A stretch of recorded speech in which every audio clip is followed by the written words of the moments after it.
सुन लगा जो धरना आई बहु बात में काहे मरला बलम छुटे ठेला आके पास में काहे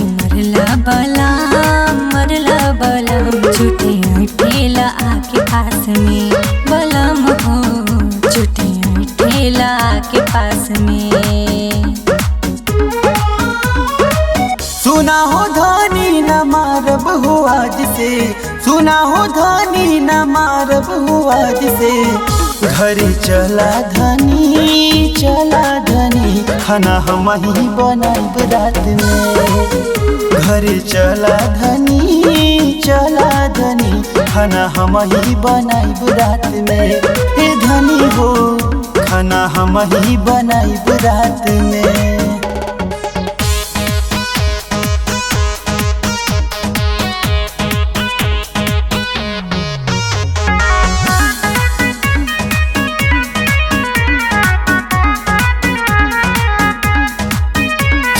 हम ही प्याज काटब हम ही हो आलू।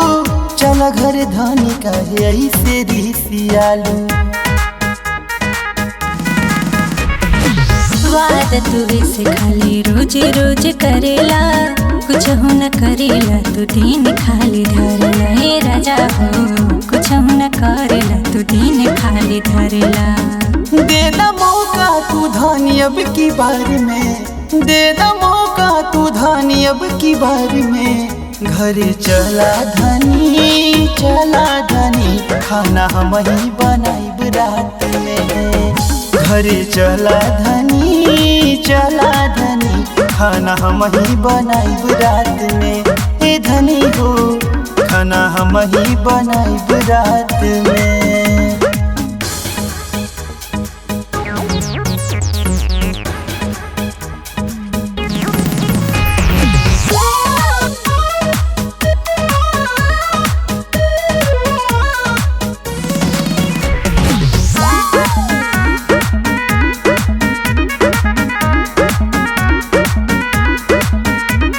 टिकुली लीलार के हो की न देबलाली।